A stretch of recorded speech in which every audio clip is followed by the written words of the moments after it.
Quantum. I mean, and this is really to help them to be in a position where they can do business with anyone, with any corporate. I mean, if you look at, for instance, from a Santam point of view, it was encouraging to see that about 80% of our 11 billion spent on procurement, 80% was spent on locally based companies, and I think a number of those were for SMEs as well. So there is an opportunity for them, but it's about getting them that skill as well as making sure that they're in a position to at least got a chance to actually do business with corporates like ourselves. There, of course, is also the issue of red tape, Neptal, and I was listening to how you were describing it, that sometimes it's small things that SMEs need to fix. But sometimes those small things are not actually small given where somebody might be in their business, right? Because, yes, maybe you're starting out, you're pitching for work, but you're expected to have so much Yeah. compliance, documents, tax clearance, etc., etc. All of those good and well, right? But those things need money. And sometimes and which is what most entrepreneurs are, they're one man teams, right? They're one man walking shows. Um, how do we ensure that corporates also do the work of meeting SMEs where they are? Because it's not that people are intentionally non compliant, it's just that sometimes there's just so much stacked up against this single individual that where there is understanding and maybe where there's a bit of grace, you find that more people could be getting access to business opportunities and to get their house in order with the right kind of assistance. Yeah. So corporates such as ourselves have got what we call enterprise supply development, which is really aimed at enabling, suppliers to be further developed, and with that obviously comes funding to help them get to that point Mm. whereby they can actually do business. I mean, at Santam we spent more than 300 million last year, helping suppliers or to really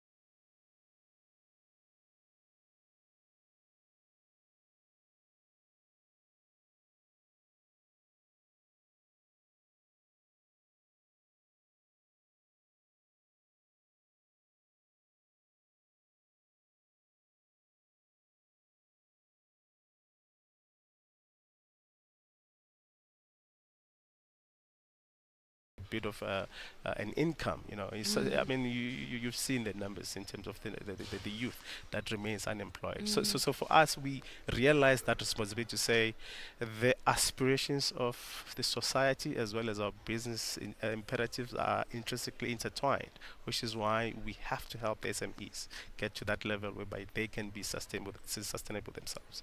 So, what is your why as Sanlam and Santam for getting involved in an initiative or starting an initiative like the SMME Collective?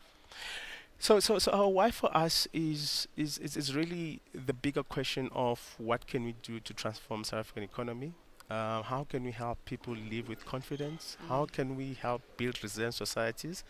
We do quite a lot, but realize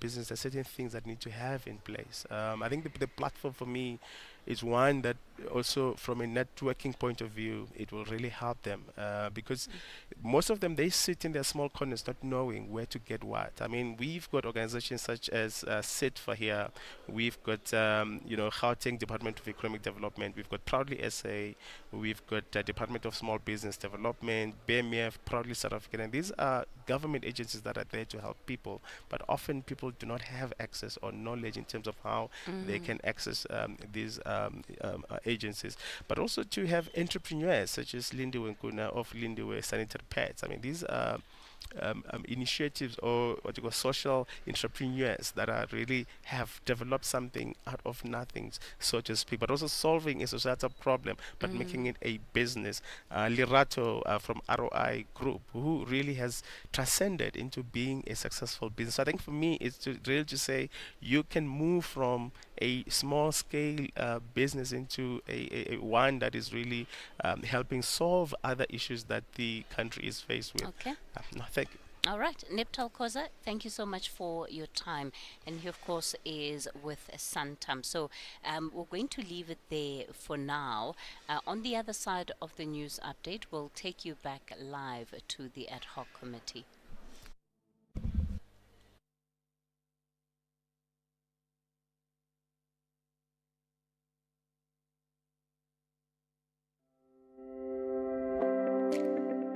This October month, SFM shines a light on mental health awareness. This month, we bring you conversations that break the stigma, encourage care, and provide strategies to protect your mental well-being.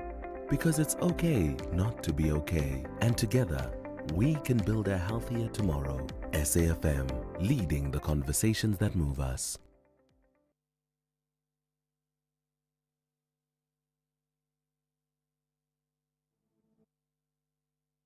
Here, with a mind blowing 160 million rand estimated jackpot this Tuesday, play Powerball for an estimated 160 million rand jackpot today, and you could win one of the highest recorded jackpots in the country.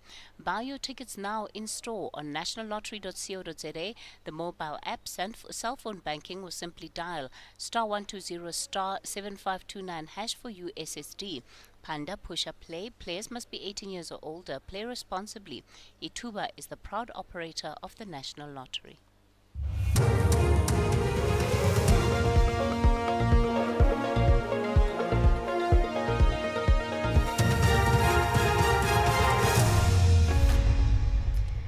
In our top stories, Mkunu appeared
be a time where They have to put in a little bit of effort in order to secure a good result, which will stand them in good stead for the rest of their lives.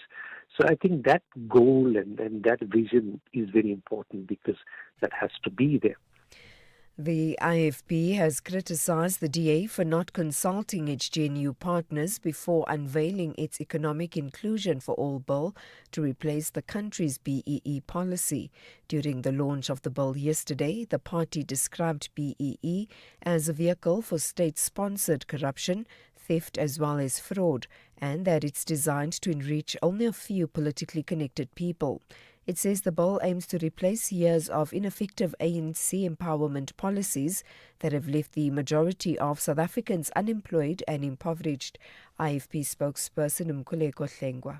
And the IFP feels that given the import and impact of what it seeks to achieve, it may have been prudent on the Democratic Alliance to consult its GNU partners so that you can be able to understand the broader nuance of what they seek to do. And yet again, this is a letdown that we do not consult each other as partners in government on critical and crucial policy areas and policy proposals. And that is regrettable. And we believe it should have at the very least gone through GNU clearinghouse for consultation purposes. Authorities in the northwest say the lion that escaped on the R49 between Zeerust and Lichtenburg from a trailer transporting it has been captured. The animal was being transported from the Free State to Nitverdind yesterday. A video circulated on social media showing a lion escaping from the trailer. The Environment and Conservation Department says it is investigating. The department spokesperson Jerry Matiwisi. The Department of Economic Development, Environment, Conservation and Tourism in the Northwest Province hereby confirms that a lion that escaped from a moving truck between the Lichtenburg and Zeerust Road has been captured, and follow-up investigations are ongoing to determine what might have caused such an incident. And finally, the ghostwriter of Virginia Giuffre's memoir has called on Prince Andrew to explain everything he knows about Jeffrey Epstein's crimes. The memoir details Giuffre's allegations of sexual assault against the prince. Amy Wallace, the co-author of Giuffre's book Nobody's Goal, recounts what she shared with her. These jets, they weren't just private. They had been remodeled in order to afford many bedrooms. They were designed as flying trafficking agents. They were there to use girls in. And Prince Andrew was on at least one of those jets that I know of, if not more. He saw things, and he could come forward. Recapping the top story, the embattled police minister Senzo Mchunu is testifying before Parliament's ad hoc committee. For SAFM News, I am Anne Musa. Extraordinary is built on innovation, and Vodacom Business is leading the way. Cloud that scales with your business. Security that earns trust. AI for smarter, faster decisions, IoT that connects systems and people, and connectivity that bridges every gap. With these technologies working together, Vodacom Business is helping to build a better connected, future-ready South Africa. Visit vodacombusiness.co.za. Together, let's build the extraordinary. Vodacom Business, further together.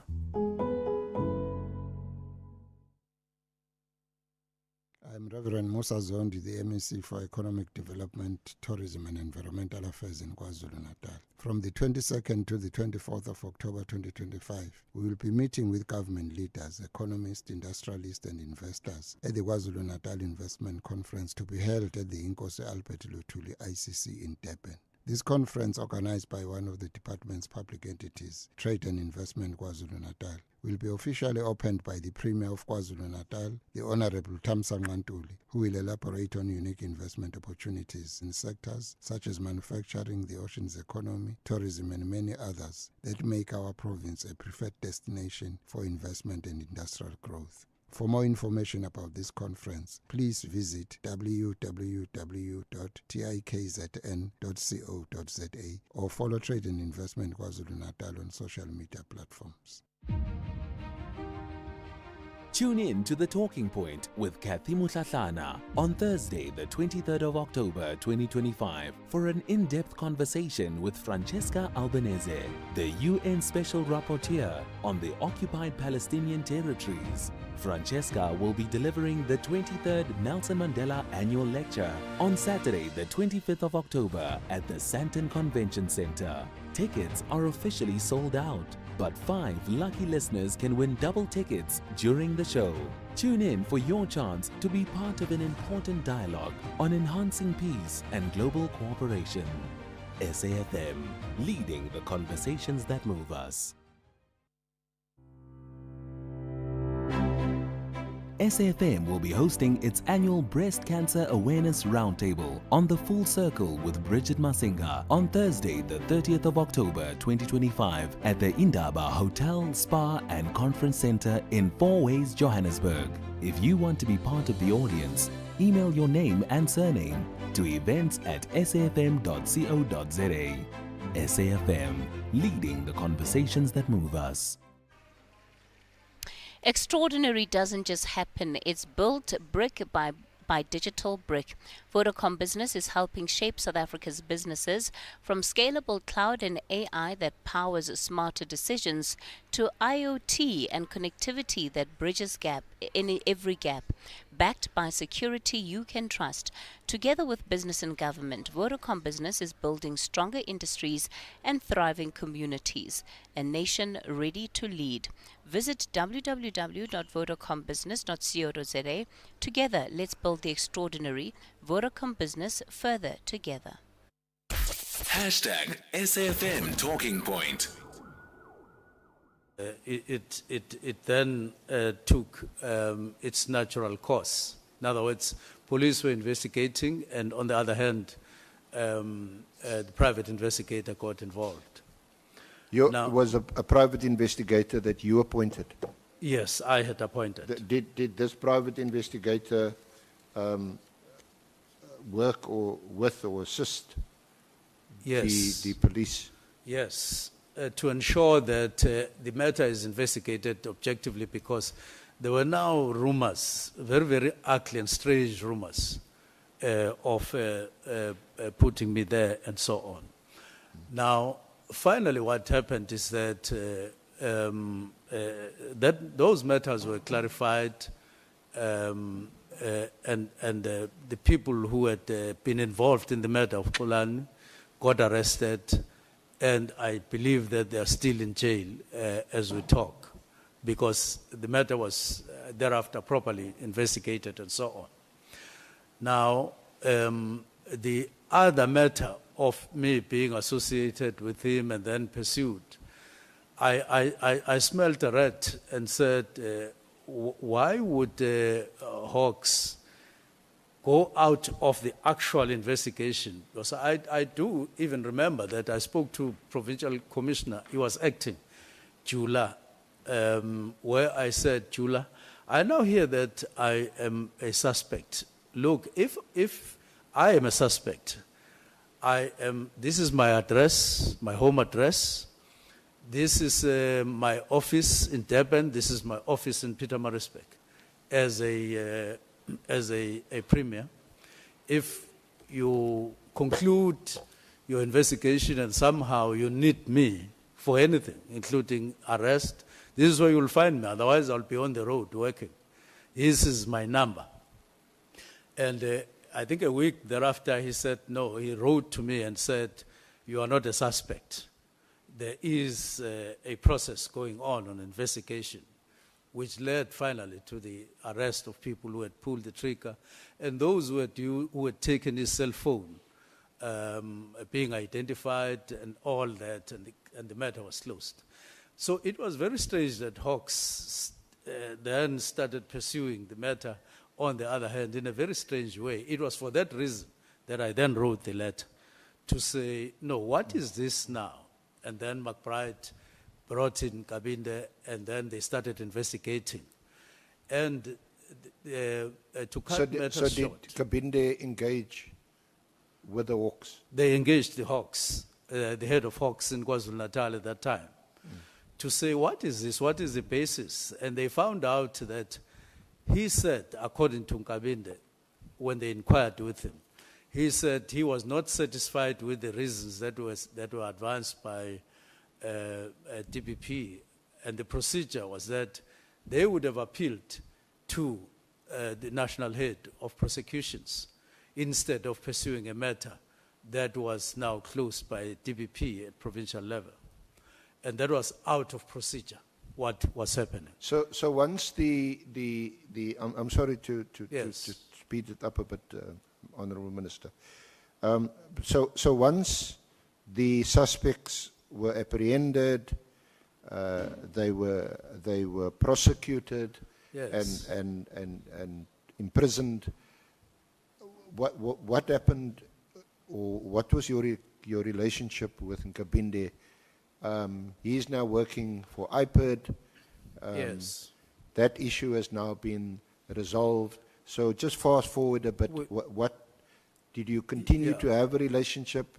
Did it strengthen with Nkabinde? Did it become personal? Just tell us a bit about that. It was now very loose and very relaxed, not pursuing anything, because I was now satisfied.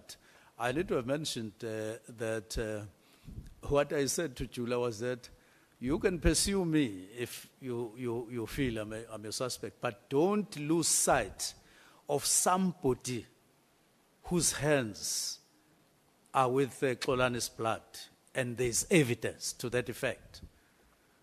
You rather do both. Yeah. And I put that very strongly. And that led to that person being prosecuted and so on. But So Minister, with Kabinde, it was now very loose. It would be just a call here and there, not for anything. I just appreciated the way they had done the job. Now we heard this actually from Lieutenant General Mkhwanazi, that Nkabinde then left the IPID. I'm not sure whether it was a termination, a resignation, or a dismissal, but he left Yes. IPID. Yes. I think he had a fallout allegedly with McBride, Yes. and he left IPID.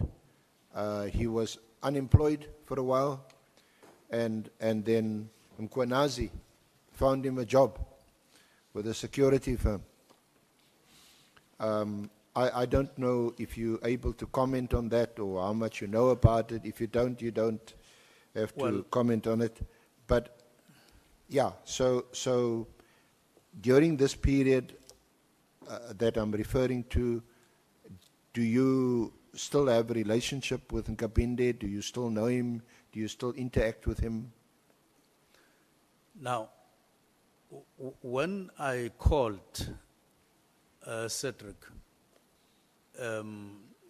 in terms of the vacancy as Chief of Staff, to say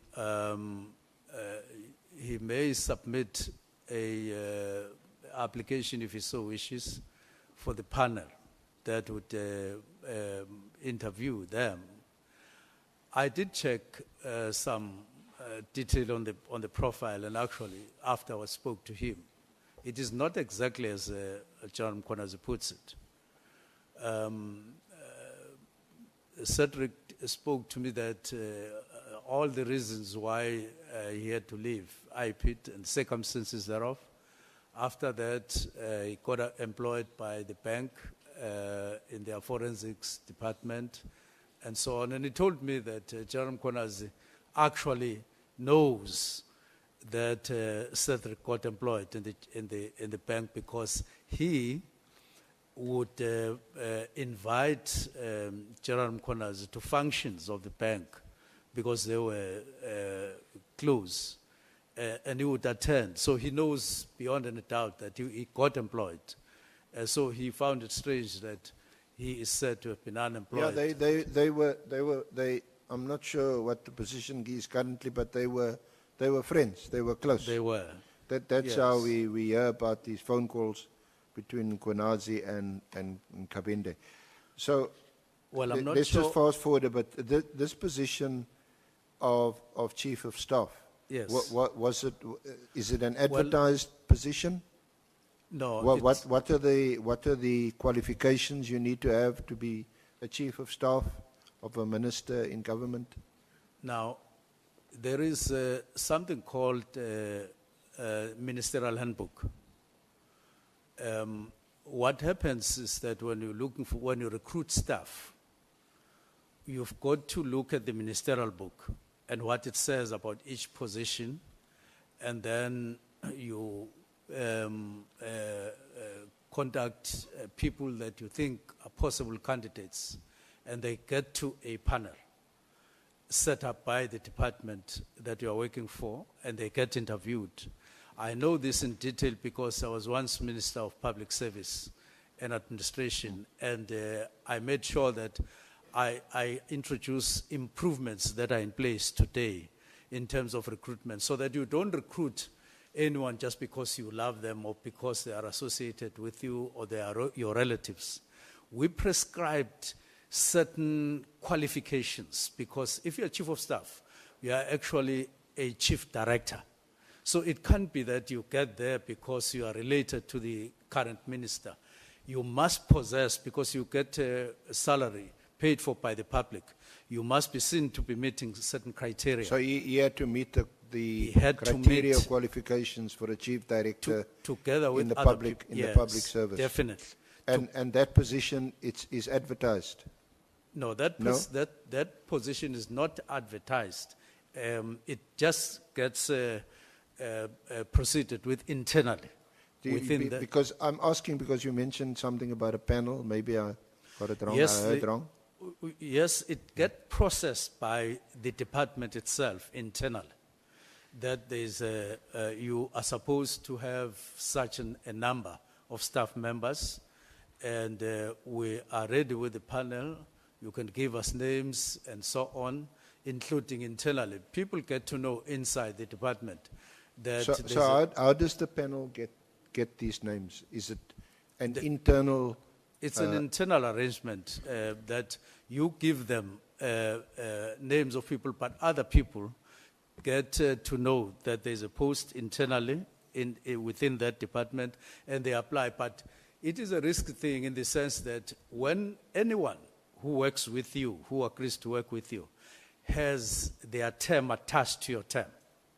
So being minister, you get appointed, but at some point you get appointed, you know that you will get disappointed at some point. And when they come, they know that they will be disappointed together with you. Yes.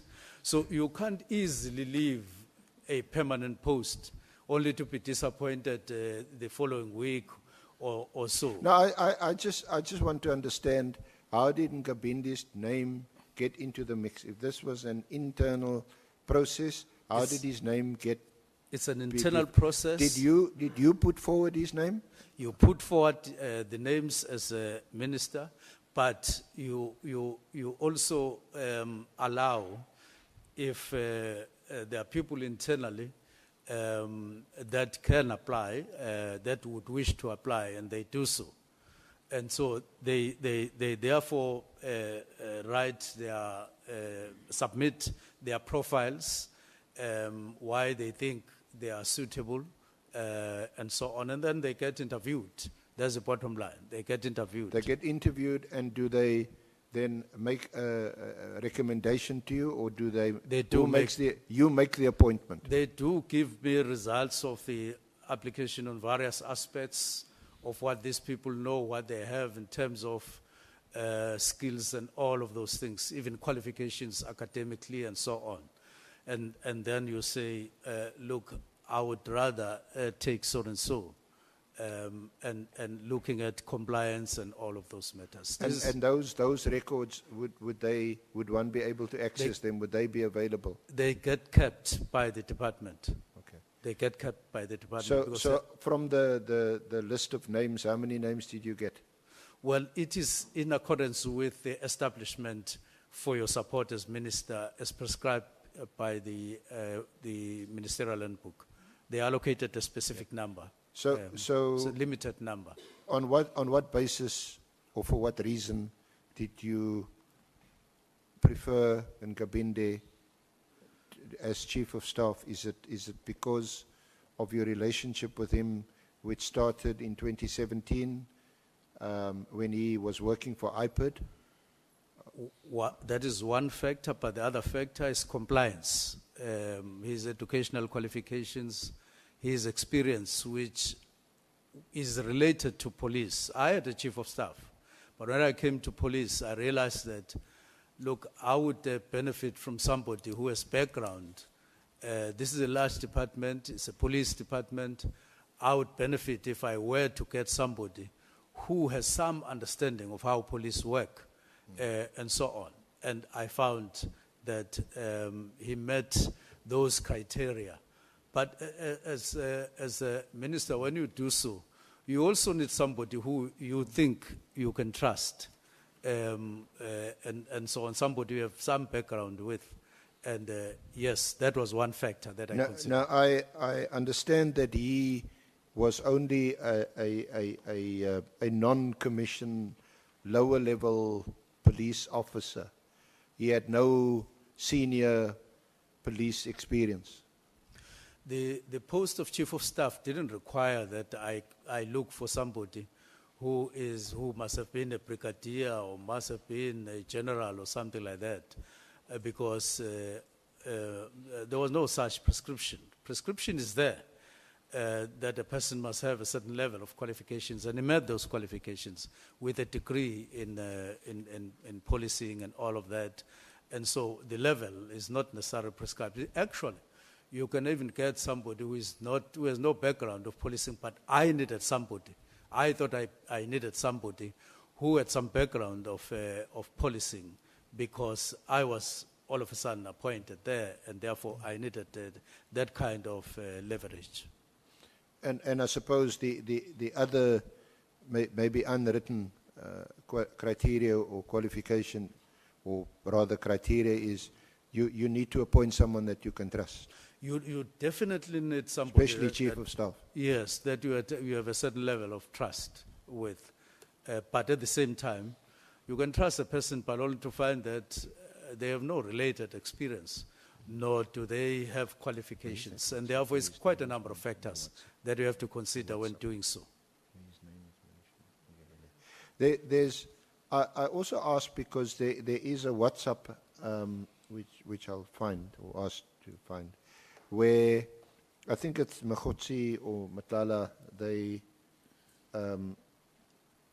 say that they're looking for your number, and then it says that they should ask Nkabinde for your number. Are you aware of it? Do you want to comment on it? Or would this be the usual protocol? If I want your number, Honourable Minister, do I have to go through your Chief of Staff to get your number?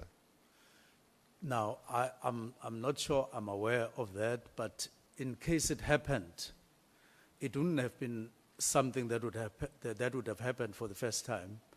They phone PAs, they even phone other people that I work with looking for the number. It depends on who the person who wants my contact gets to know or to get to contact. It's not just the Chief of Staff only, but they also do talk to other people that I work with. In some cases, they even talk to my wife wanting my numbers. But that's at a very personal level, isn't it? Well, not when it comes not to necessarily. work or business relationships. You lose quite a chunk of your private life. They would phone her on something related to my work, wanting an appointment or something like that. Even my children, in some cases, they phone them and they say, give me your number, only to find that it's something related to work. A person requires an appointment with me for some reason or the other. It happens. But Minister, of course, it's in this context, because Yes. I'm sure you'd be concerned about it. I mean, it's in the context of you've heard various allegations about Mkhotsi and Mohlahlana. It's in that context that there's reference to him and that he'll provide your number. Is that appropriate? Is that a satisfactory state of affairs? Now, I don't know what Senior Counsel is talking about because I haven't come across it where the two would have wanted my number from Chief of Staff, but if it did happen, I'm just wondering what they would have wanted that number for and when and all of that. But as I indicated earlier, I indicated that I started interacting with the name Mohlahlana, not him, after the 20th of November. So if they were looking for my number after the 20th via the Chief of Staff, it could have been something to do with that issue. But even there, I would still, wonder what it was all about. Okay. All right. Yes. Thank you. Then you, I'm moving on from Nkabinde now. Yes. You wanted to reference some what you call discrepancies in Konazi's account, and it's in your statement at page 33. Yes. I wanted to touch on those briefly, on those discrepancies.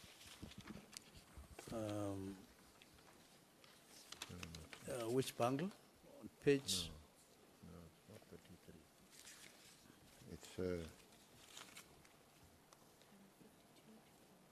It's page, it's 24, sorry. Page 24 to 33. 24, there's a subheading, discrepancies in Lieutenant General Konazi's accounts. And it goes to page 33. Yes, I'm trying. You want to address that? I'm trying to get some assistance to get to those.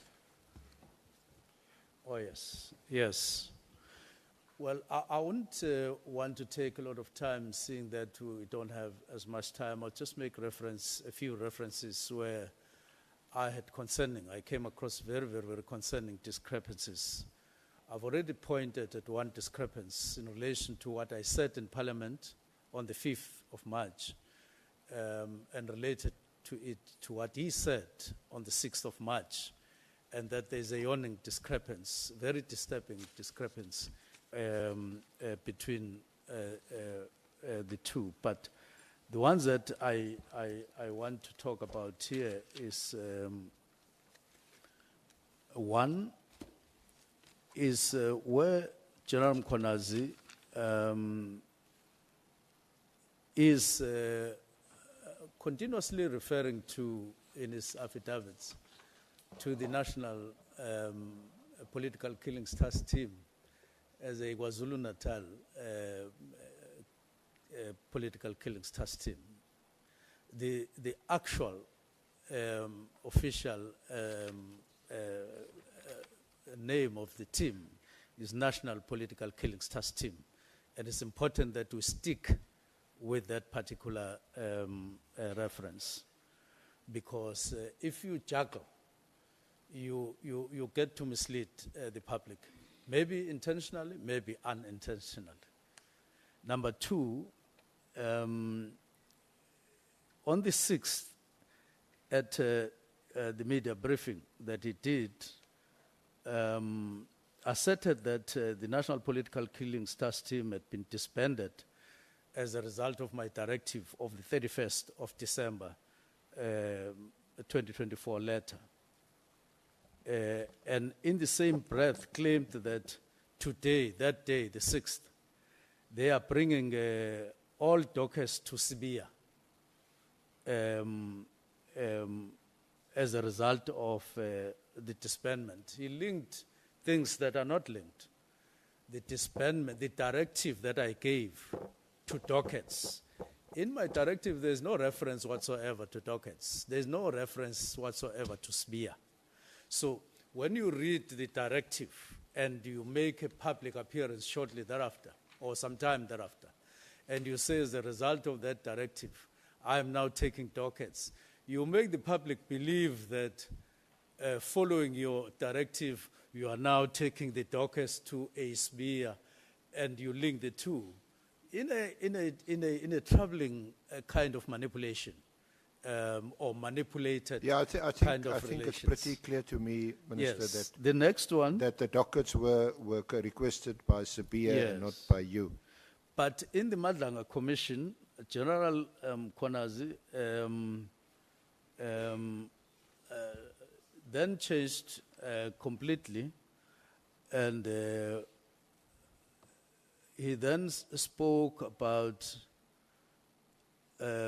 acknowledging the continuing operations of a national political killings task team, notwithstanding my disbandment. He did say expressly that work is continue to operate even in 2025. That's what he was saying. So quite worrying discrepancy as a result. The next one, before Madlanga Commission, General Mkhwanazi suggested that Parliament had failed to act after his 5th March appearance before the SAPS Portfolio Committee, including that Parliament had been confronted with the same WhatsApp and proof of payment evidence that he had publicly alleged. And I know that subsequent to that, the Honorable Chair did confirm that there was no such at the Portfolio Committee. And I did attend. There was no such a presentation. And there are a number of those. I don't want to exhaust all of them. But also somewhere in point 66, during the ad hoc committee hearings on 9 October, the honorable members, yes, that's what I'm saying, the chair of the portfolio committee did deny all these things being presented, including any commentary from SAPS, because in that meeting, SAPS never raised any concern whatsoever about the disbandment. They just presented compliance and so on. But the other discrepancies, Mr. Mohlahlana, or any 360 million tender was not presented there and so on. So there are quite a number of discrepancies. I'm just making references to them in the interest of time that come about in his statements depending on the platform. And that is very, very worrying. Well, you've set it out in your statement. Yes. Thank you very much, Honourable Minister, Honourable Chair. That concludes this part of our questioning. As usual, if I back end. SAFM supports a litter-free South Africa. Play your part in keeping our surroundings and environment clean. SAFM, leading the conversation.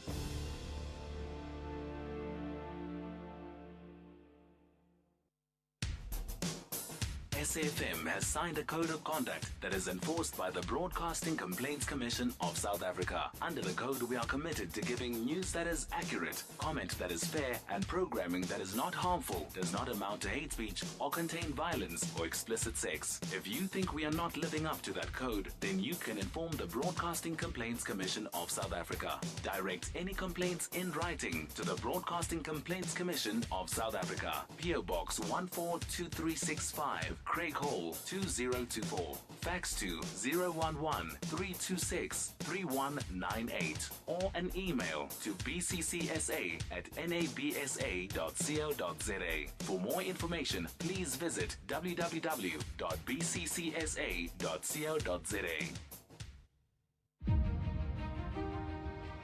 Tune in to The Talking Point with Cathy Mohlahlana on Thursday, the 23rd of October 2025 for an in-depth conversation with Francesca Albanese, the UN Special Rapporteur on the occupied Palestinian territories. Francesca will be delivering the 23rd Nelson Mandela Annual Lecture on Saturday, the 25th of October at the Sandton Convention Center. Tickets are officially sold out, but 5 lucky listeners can win double tickets during the show. Tune in for your chance to be part of an important dialogue on enhancing peace and global cooperation. SAFM, leading the conversations that move us. Do so. Yeah, we must break at 20 minutes before. Yes, I'll take 1 minute to add another contrast. Yeah. On the 6th of July, General Mkhonazi made an allegation to the public that I was guilty for interfering on police operations and on protecting syndicates and all of those. But when he was confronted by one member of the ad hoc committee in the portfolio committee, he publicly said, I wouldn't say corrupt per se, but on the 6th, he told the public that I'm corrupt, public. That's why I was saying the other time, I'm like wearing his allegations and smelling his allegations. Then he tells the public that no, I wouldn't say corrupt per se, and so on. A police officer can't talk like that. A police officer must say, this person is corrupt, here is my evidence. He can't become a politician per se, although chair members, because of what has happened, you are now looking at the trust. You would have looked for the trust and for any other thing and put it on the table and then go to the TV rather than going to TV first. And then you come back, you say, I'm looking for this. Otherwise, all of us would be guilty on a daily basis if police officers in South Africa just go to TV and say, you are corrupt, but I'm looking for evidence. I'm looking for this and that and so on. That's the first thing. Very, very worrying contrast if we could have high-ranking officers working like that in the Republic. But let me go for this. On the 20th, Chair, it's important to highlight that it is Minister of Police, Senzo Mchunu, who at this moment is on suspension, who initiated the cancellation of the tender, 360 million. And I read that News 24 article early in the morning, just after 6. And when we were flying to KZN together with the National Commissioner, I gave him my cell phone. I said, have you looked at this thing, this article? And he looked at it and he said, yes, I know about this. I did make an inquiry with supply chain about this, and they said, no, the tender had been done properly. That's what National Commissioner said. And he added by saying, if you want a briefing, I can organize a briefing for you. And I said, National Commissioner, I would want a briefing because if the portfolio committee asked me about this, I wouldn't be able to answer, even though it was awarded before I came. And that's how we landed at the process that was now reviewing this, which ended up with all of us agreeing that the tender was so flawed that it actually shouldn't have been awarded in the first place, and it led to its cancellation. So I want this ad hoc committee to know, and everybody to know that I initiated the cancellation. So I was very worried when National Commissioner made a joinder at Madlanga Commission saying he wonders whether I knew that the tender belonged to Mohlahlana. The article I showed him on the cell phone was clearly written Mohlahlana. He saw it.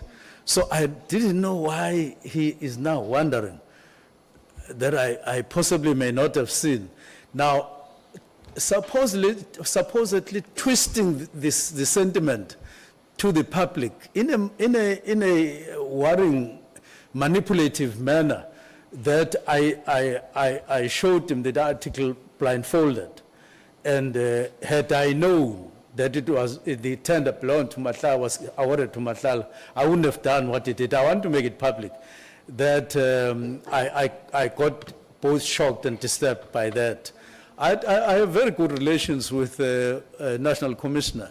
He would have known me by then, and it shouldn't have surprised him. And even now, if I see the thing, I would still have said, cancel this tender. And that's why I engaged on the process and saw it to the end. I saw that the tender had been awarded to Mohlahlana. I deliberately initiated this and followed up even in January, leading up to the cancellation. And I confirm that I stand by that initiative. Thank you very much. Thank you so much, honorable members. May we break until 11 o'clock.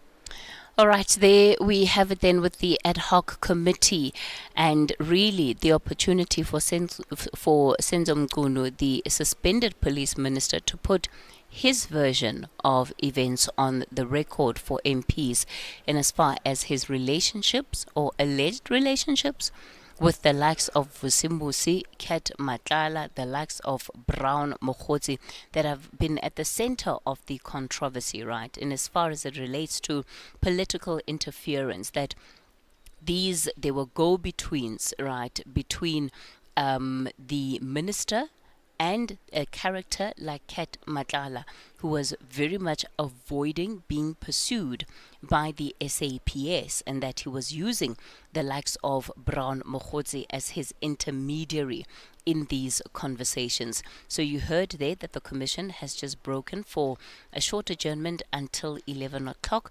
We will be continuing with those proceedings. For now, let's take a quick break. Hashtag SAFM Talking Point. SAFM has signed a code of conduct that is enforced by the Broadcasting Complaints Commission of South Africa. Under the code, we are committed to giving news that is accurate, comment that is fair, and programming that is not harmful, does not amount to hate speech, or contain violence or explicit sex. If you think we are not living up to that code, then you can inform the Broadcasting Complaints Commission of South Africa. Direct any complaints in writing to the Broadcasting Complaints Commission of South Africa. PO Box 142365. Craig Hall 2024. Fax to 011-326-3198 or an email to bccsa@nabsa.co.za. For more information, please visit www.bccsa.co.za.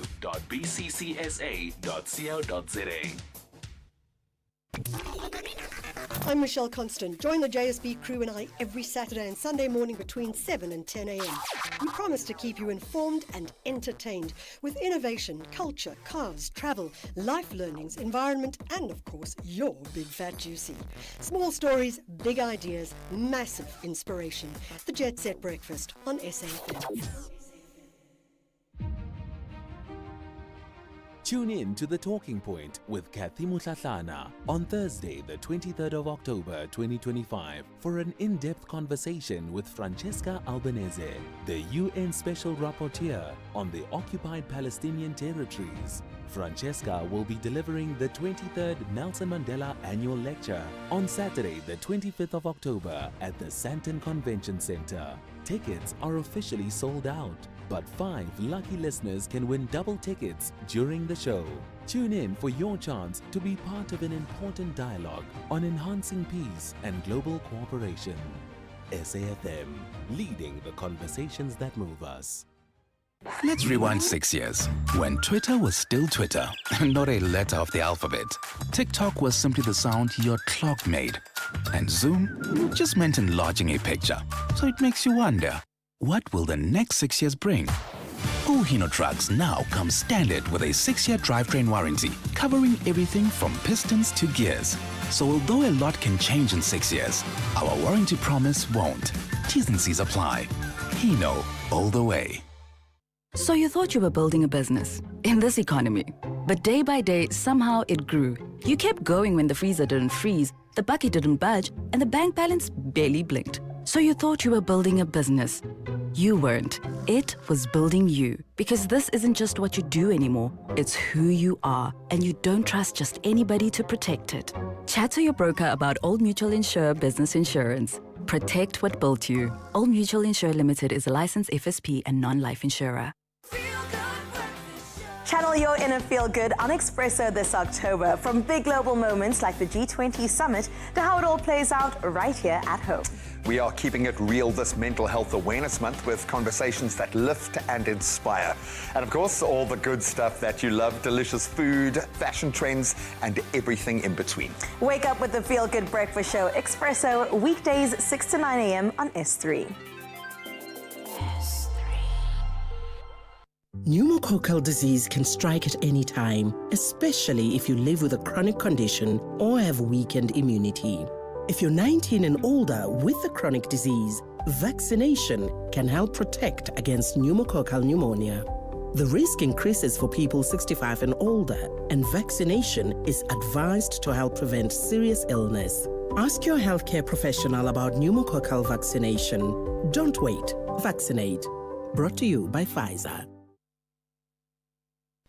Mzansi Powerball just got bigger and the stakes even higher with a mind-blowing 160 million rand estimated jackpot this Tuesday.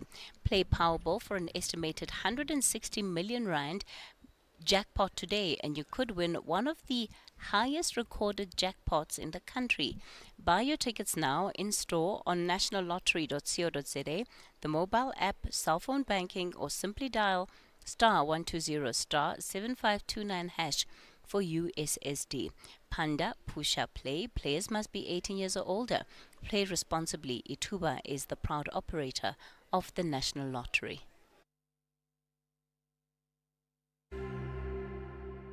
Please note that the views expressed in this book are not that of the station. Listeners' discretion is advised. SFM presents another episode of the book Boardroom Dancing by Nolita Fakude, read by Vuyokazi Tebe.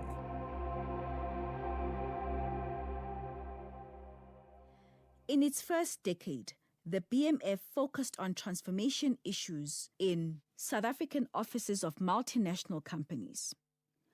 Facing increasing pressure from head offices, multinationals operating in apartheid South Africa were increasingly compelled to follow the US-based Sullivan Code of Principles, which dictated that they have affirmative action programs in place to hire black employees, some of whom should be in management. As a result of this, a few black managers could be found, mainly in Gauteng. Coming together to form the BMF, these individuals, including founder Eric Mafuna, who worked in advertising at the time, focused the organization on the challenges black professionals faced when navigating the corporate world, particularly looking at issues around getting the necessary recognition and support in that environment.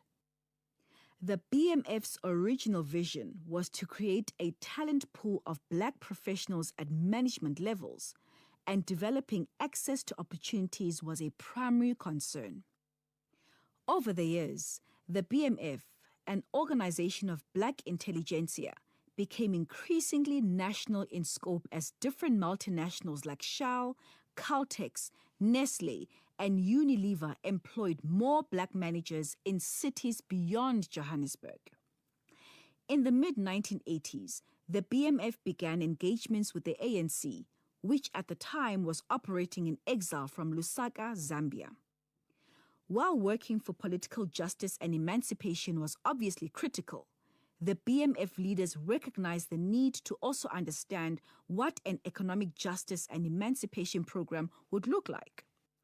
Discussions with the ANC focused around how the ANC saw economic transformation unfolding in the country upon its return from exile, and how the BMF could help define an ideology for black management and leadership that was aligned with the ANC's non-racial, non-sexist values, as well as to the Freedom Charter, which views the economy as belonging to all the people. The BMF's thinking complemented the ANC's vision of economic transformation, even though the ANC's concern would remain aligned with the unions. The ANC also recognized that black managers had a key role to play in the transformation of the economy. When the ANC was unbanned and returned to South Africa in the early 90s, that complementary relationship continued, resulting in the ANC later inviting the BMF to play a role in formulating the country's transformation laws as part of the National Economic Development and Labour Council NEDLAC negotiations. As a BMF member in those heady days, I got to participate in the BMF's internal discussions around economic transformation. It was like taking a crash course on the issues of economic transformation, opening my eyes to what had happened in our country historically and what needed to happen going forward. We were on the verge of achieving political freedom, but the question of economic transformation and how to obtain it loomed large. Participating in the BMF helped me understand the key levers that needed to be pulled to influence and shift economic power so that it no longer sat only in white hands. The BMF's view, which I very much took on, was that shift lay in the vital issue of developing people, particularly within the professions and at management and leadership level. As black people, we were on the point of attaining political freedom and therefore accessing economic empowerment. But who would run our companies, and how could we ensure we effectively manage the nation's economy? These questions were at the core of the BMF's focus on managerial and leadership development, to prepare people to be in a position to take up the opportunities that would lead our country in the direction it ought to go. The BMF consolidated the political awareness that had awoken in me years before when I learned about Jack and his corrupt vouchers. That moment when I realized that the apartheid system went so much deeper and was so much more layered than it appeared at first glance. I saw that to change the system, you needed to understand all the layers and levers. Employment equity, broader representation, and skills development were all key to ensuring that people had both the skills and training and the chance to use those skills and training to achieve their own economic empowerment. It was an incredibly exciting, powerful, and influential time, and it shaped and concentrated my political awareness and understanding. When magic showed its face. On 27 April 1994, the country held its first democratic elections, and the effect in Cape Town was profound. Suddenly, there was an ANC parliament, and with it a whole new group of black decision-makers and politicians coming to debate and create our new democracy. For my own part, after voting in that historic election, I made a promise to contribute seriously to our society's reconstruction and development. I was filled with a renewed sense of purpose and a deep commitment to being part of the process to build the new South Africa. I never guessed that my pledge would be called upon as soon as it was. About 2 weeks after the election, we received a call from a family friend, Pops Mageza, with an urgent request. Presto and Pila had relocated from Alice to Cape Town about a year after my arrival. After the first couple of years of staying in one of the company flats, we had in 1993 bought our own house in Thornton, a suburb in Goodwood. I thought Pops wanted to speak to Presto, but he actually said he was calling me and kept referring to Umama. For a few minutes, I was confused. Not only was Pops not his usual jovial self, but he was whispering with a sense of urgency. Pops went on to explain that he was in a meeting in Mama's house with Peter Mukaba, who was the ANC Youth League president at the time, and some others, and was acting on behalf of one of them. It turned out that the urgent request was for us to host Mama Winnie Mandela when she came to Cape Town for the first democratic opening of Parliament and swearing in of the MPs. Various controversies at the time meant that she was hounded by the media, and the people who asked us to host Mama Winnie wanted her location to remain private. I was in a state of shock and honored excitement, not least because Mama Winnie was scheduled to arrive the following day at noon. All I could think was that my house was in no state to host someone of her stature. Not to worry, Lita, Mama is a very humble person, Pops assured me. I've been to your house, man, several times and trust your hospitality skills. I know she will be very happy with this arrangement. I put down the phone and immediately started cleaning my house. When I left for the airport the next day to fetch Mama Winnie, Presto was still tidying up. Cape Town International Airport was jam-packed with the new ANC MPs and their entourages arriving from all over the country. Emotionally overwhelmed by the sight of those faces, I burst into tears. Only 2 days earlier, the Independent Electoral Commission, IEC, had announced the ANC's overwhelming majority victory. Now here I was, in the middle of what looked like an ANC's Women's League victory party. And there stood Mama Winnie tall, beautiful and smiling, talking to her ANC Women's League colleagues. Sis Thandi Modise next to her, and Mama Albertina Sisulu walking towards her, holding Mama Gertrude Shope's hand. It was a magical moment, and it changed my life forever. In that period, different people experienced different magical moments. And for many, it was voting. For me, that day at the airport was the first and most immediately tangible evidence I had that we were living in a new era, that political change had been achieved, and that I would be included in the new South Africa. What I had voted for a few weeks earlier suddenly became real.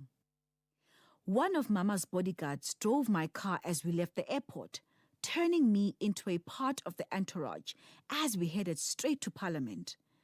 I spent the rest of the day running up and down, trying to help register everyone for the swearing in the following day. For most, if not all of the ANC's MPs, it was the first time since the election results that they were all meeting in one place. I can only imagine that for many it was the moment of truth and relief. That what they and millions of others had been fighting for all these years had finally happened. Freedom in our lifetime. The next day, the MPs were sworn in, nominating and then electing Nelson Mandela as the first president of the new Republic of South Africa. There was another episode of the book Boardroom Dancing by Nolita Fakude, read by Vuyokazi Tebe. The book is available online and in all leading bookstores countrywide. It is broadcast on SAFM at 11:45 Monday to Thursdays on The Talking Point. The book is produced for the station by Vovi Patala, read by Vuyokazi Tebe. Technical production, Wiseman Manwele, Nanda Koza, and Tato Mapuru.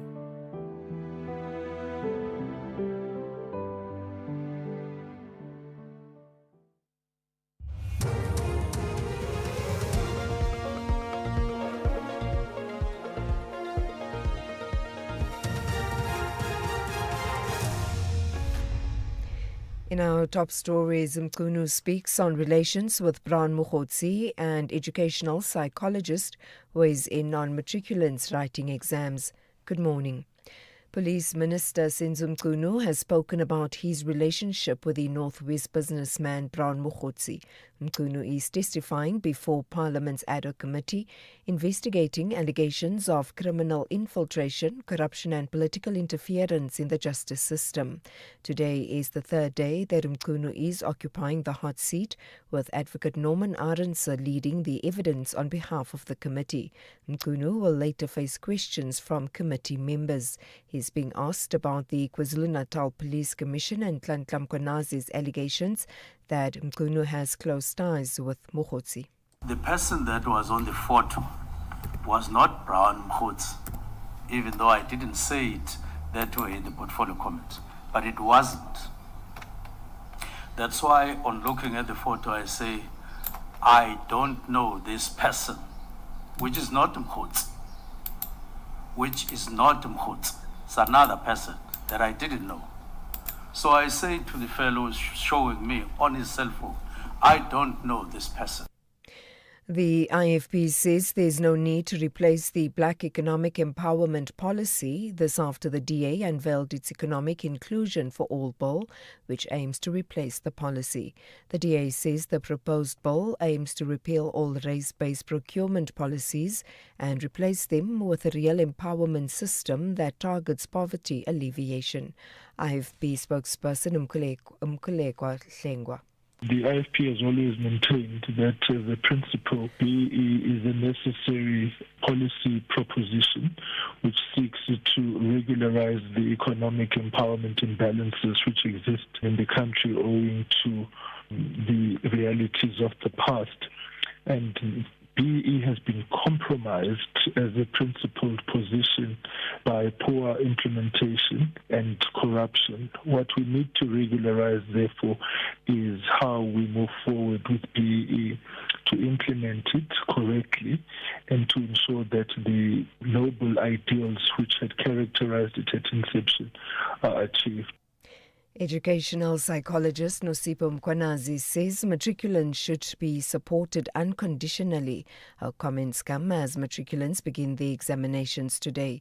More than 900,000 candidates across the country are expected to sit for this year's exams. Mkhwenazi has called on families and friends to avoid putting pressure on the learners. The exams are associated with anxiety and uncertainty. So as much as they wish for the first results, but they are not sure that they are going to get those results. So the best support that you can give is just to support learners and ensure them that they are able of making it or passing it. But however, your support is not only conditional to excellent results. You will support them regardless of the results that they attain.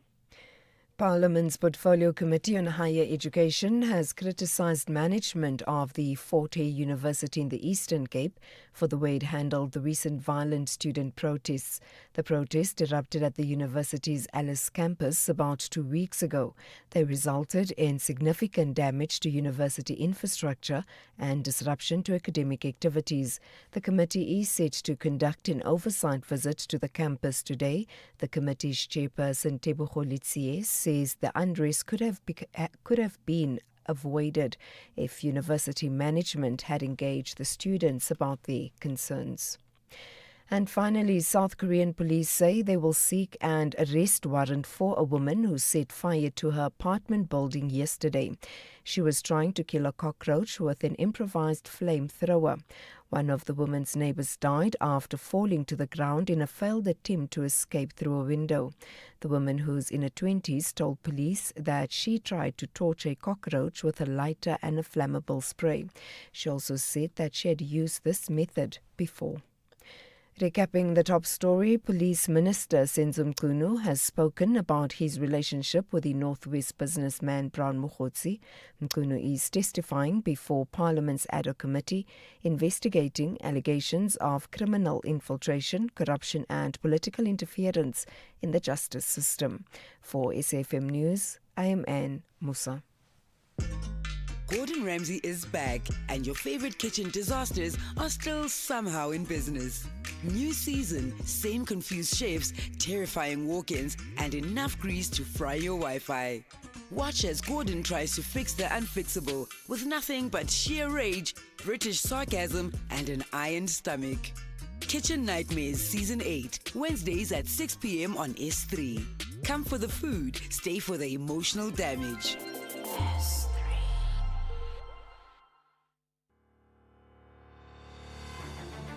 The 23rd Nelson Mandela Annual Lecture is almost here. This year's lecture will be delivered by UN Special Rapporteur on the occupied Palestinian territories, Francesca Albanese, a leading human rights expert who spent years championing justice and international law. Under the theme, Enhancing Global Peace and Cooperation, this promises to be a historic moment. Catch it live on SAFM on Saturday, 25 October 2025 from 3 p.m.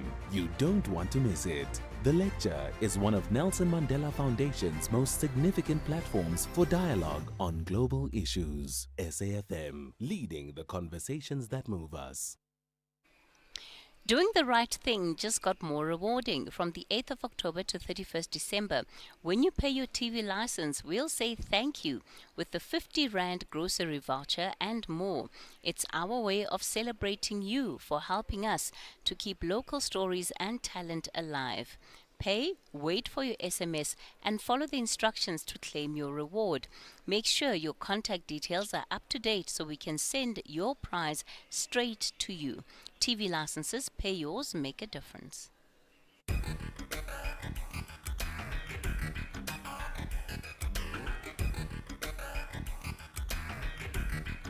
The Talking Point with Cathy Mohlahlana. Weekdays, 9 a.m. till midday.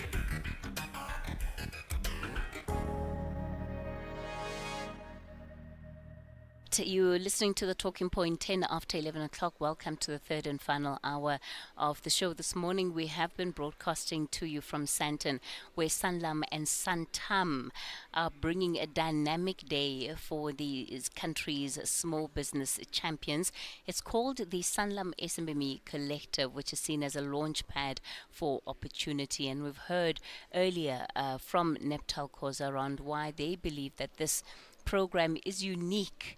It's not just another event, it's an event that has been co-created alongside SMMEs to really deal with the issues that they feel they often are unable to resolve regardless of the number of events that they attend. So, across from me now is the CEO of Sanlam Corporate, Khanyisa Mkhize. Ms. Mkhize, good morning to you. Thanks for your time this morning. Morning, Catherine. Thank you. So today, of course, I imagine is a big day on the calendar for you. It's the first time you're doing this. As a business, perhaps speak to us from a strategic point of view. Why have you decided to go in this direction? Is it because you're trying to sell more policies, Khanyisa? Tell the truth.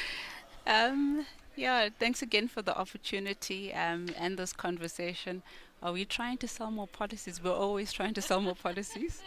But in all seriousness, I think across the Sanlam Group, each of the different businesses have SMMEs as their clients. And what we thought is it was time to have a collective conversation with all of our clients and really focus on the key challenges and issues that they face from a place of empathy, but also where we could just create a dialogue where they shape the program necessarily, and they highlight, the key challenges, and we then co-create the solutions that might be supportive and helpful to enabling SMMEs.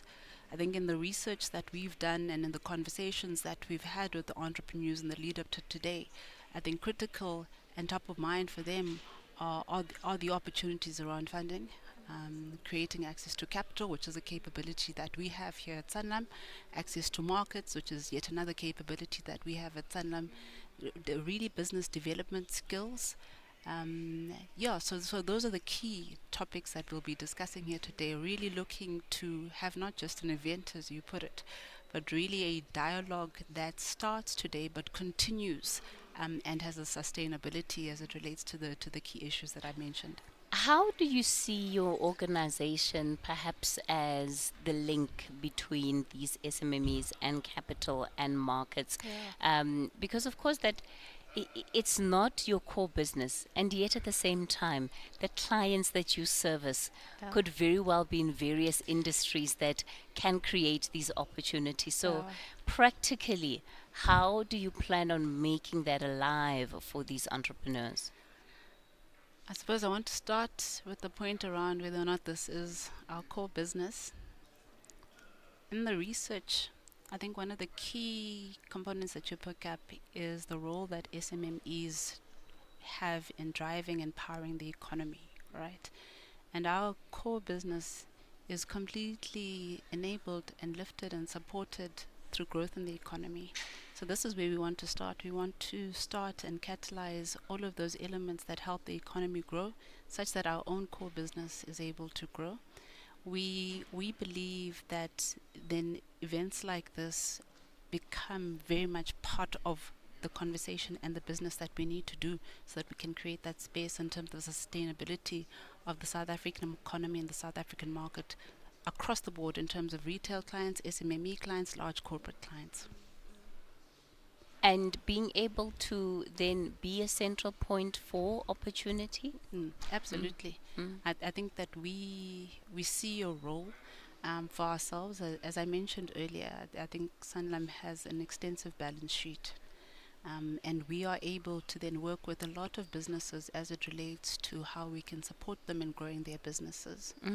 I think once you've got a business that is now running, we want to make sure that that business is sustainable, right? And so we want to be part of the conversation around what it looks like to maintain and to protect your business in the event that something unexpected happens, right? And so we can partner with you even in that way.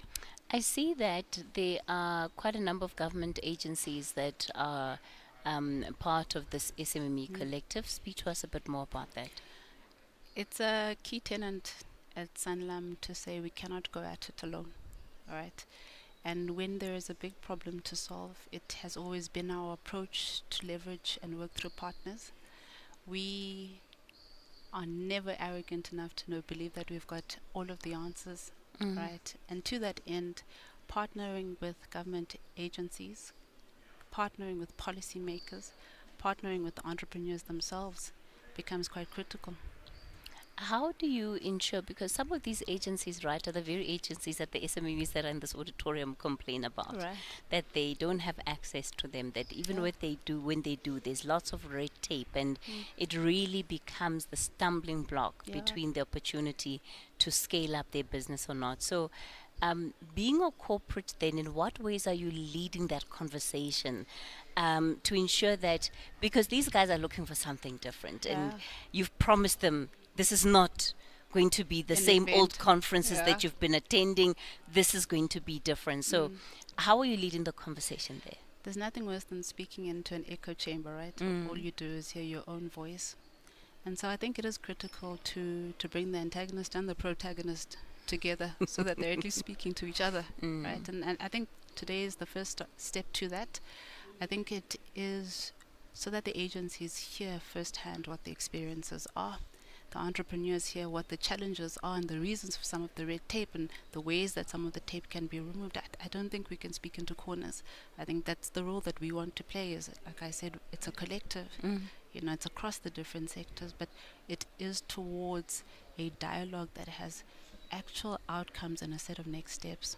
All right. Anything else you want to add before we wrap this conversation up? No, I just want to say thanks to SAFM and to the SAFM audience for their support today. Thank you very much. All right. Wonderful. That is Kanisa Mkhize, who is the CEO of Sanlam Corporate. And let me thank you for your time and contribution to this conversation.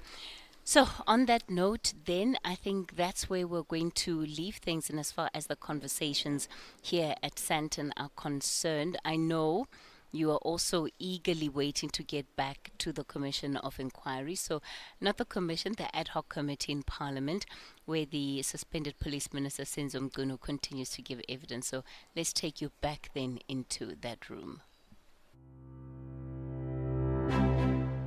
SAFM will be hosting its annual Breast Cancer Awareness Roundtable on the Full Circle with Bridget Masinga on Thursday, the 30th of October 2025 at the Indaba Hotel, Spa and Conference Centre in Four Ways, Johannesburg. If you want to be part of the audience, email your name and surname to events@safm.co.za. SAFM, leading the conversations that move us. Tune in to The Talking Point with Cathy Mohlahlana on Thursday, the 23rd of October 2025 for an in-depth conversation with Francesca Albanese, the UN Special Rapporteur on the occupied Palestinian territories. Francesca will be delivering the 23rd Nelson Mandela Annual Lecture on Saturday, the 25th of October at the Sandton Convention Center. Tickets are officially sold out, but 5 lucky listeners can win double tickets during the show. Tune in for your chance to be part of an important dialogue on enhancing peace and global cooperation. SAFM, leading the conversations that move us. Didn't give a hearing to the National Commissioner, and yet you knew the National Commissioner will be gone 3 days after that funeral.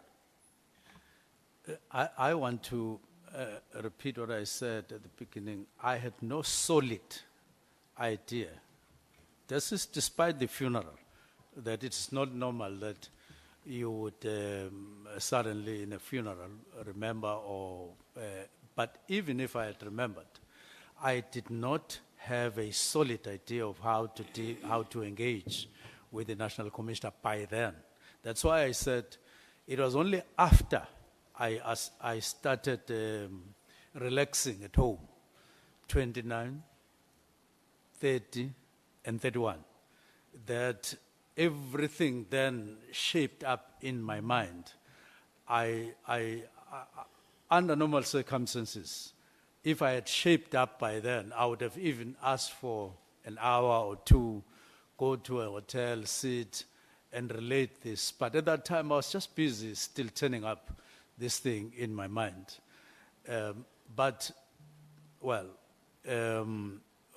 It's different in an ad hoc comment because you are looking post.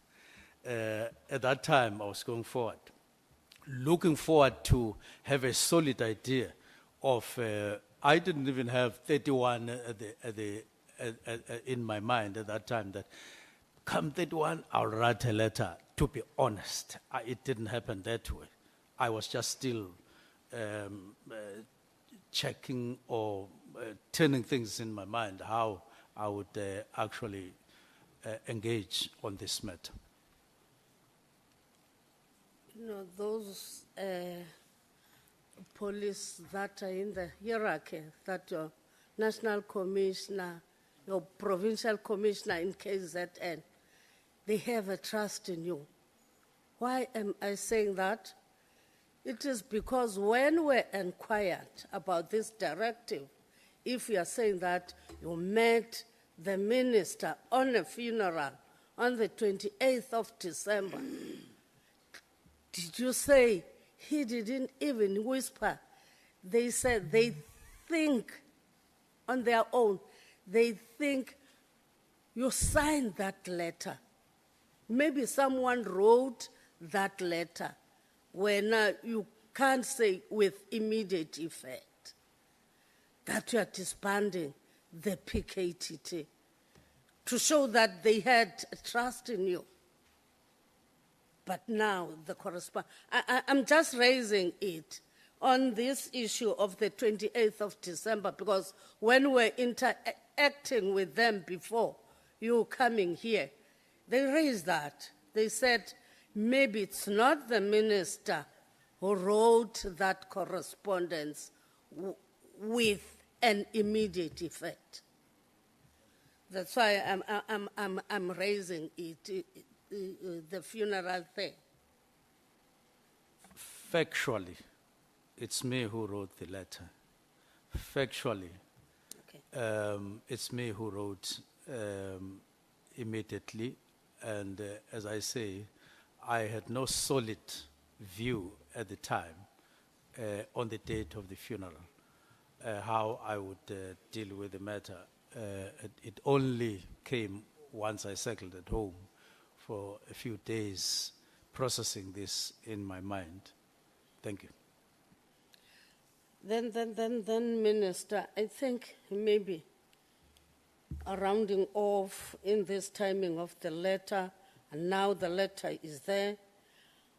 how would you expect to maintain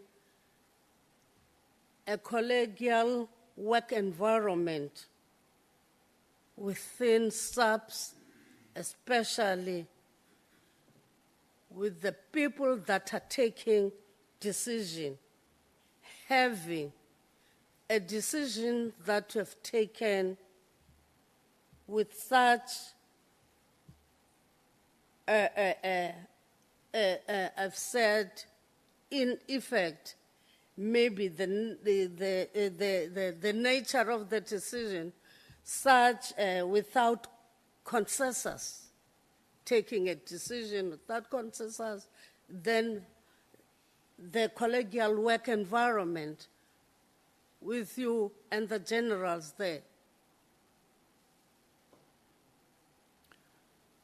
Let me say the first day or time when we met with the National Commissioner, the only thing we discussed in relation to the letter was in the context of it having leaked, that it could have been better if we handled the matter otherwise without the letter, because it then leaked and then unleashed unintended things going to other people for which it was not, or to whom it was not intended. On collegiality of the matter, I would take your comment kindly, and perhaps it is something that could have, if it had cropped in my mind, it could have caused me to make a call that, hey, I'm now taking this decision, having thought through in those 3 days. Now, I acknowledge that from you as a feeling, but I'm saying it shouldn't be construed that this matter was not of concern before that it had not cropped up in any meeting, the review, as minutes show, on the 1st and the 22nd, that we had, in fact, looked at the matter and commented the way we did before the letter was written. If you like, if there were strong feelings after those meetings of the 1st and the 22nd of November, I could have received a presentation that say, we heard your comments, we have your statements of the 1st and 22nd. This is what we, in case you arrive at a decision, this is what we think that the matter could or should be handled. It could have happened, and I wouldn't have rejected that. So nothing came after those comments or the need for the review, which I shared with the National Commissioner and other people in management. But I'm not wanting to point a finger to anyone. I'm merely saying that there was a scope for us to engage before, and we did engage, but when I finally took the decision, it was not out of the blue. There was a context, as I have indicated before, including on the structure, including on implementation. There was a whole context, to be honest, and we were now pressed with issues of budget, as I indicated, that needed to be acted on. Remember, I just have 5 years as a Minister of Police, within which to deliver and make a mark on a very pressing kind of environment where people are dying. You need to act and act urgently. Yeah, thank you, Minister. Minister, I know you dispute the fact that you didn't give a directive for the document to go to General Sbiya.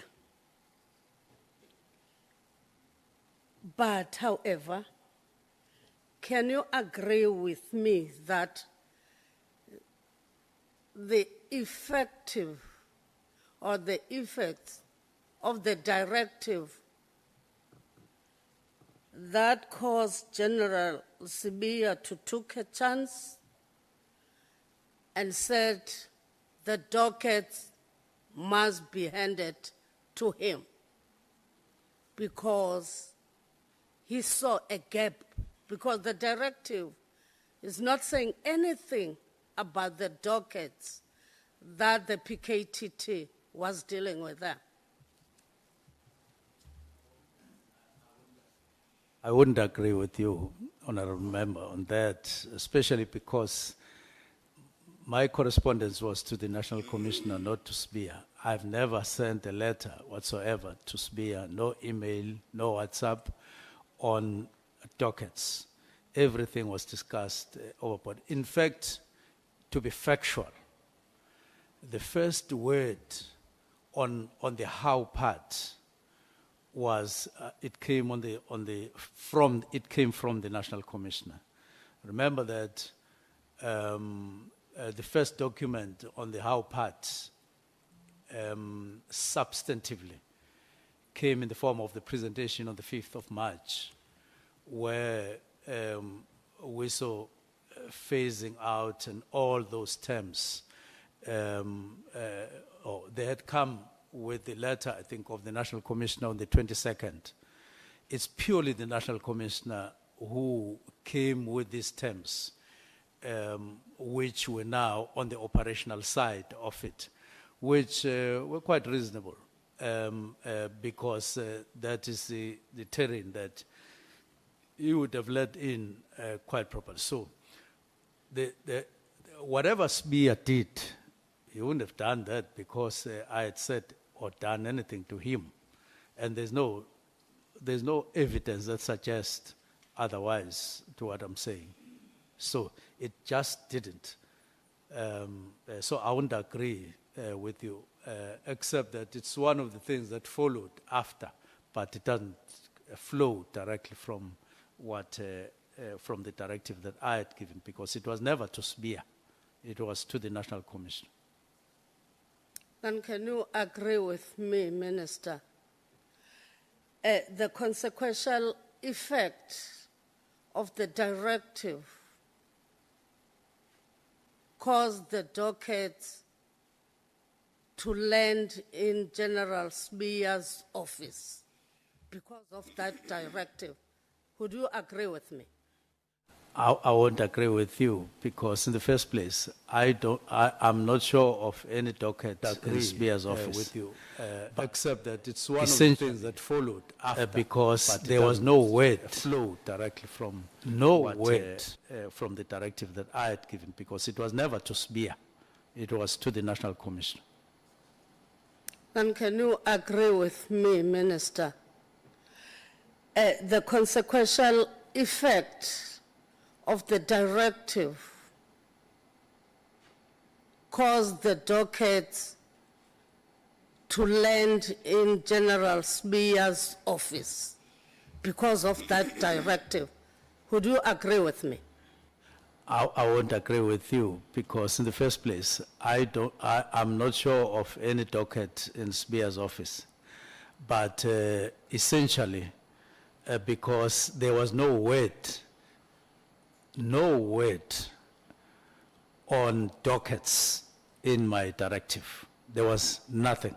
So I wouldn't agree with you on something that I didn't write about having had a consequence. Or the way dockets would have been handled is a different matter. The way they were handled or could have been handled is a totally different process from the letter of directives.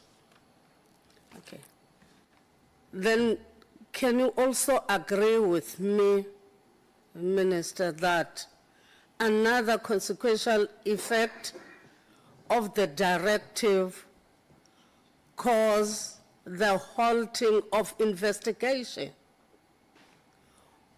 made everything to be at a standstill because the dockets, they were in between space because the people who were making investigation is the PKTT.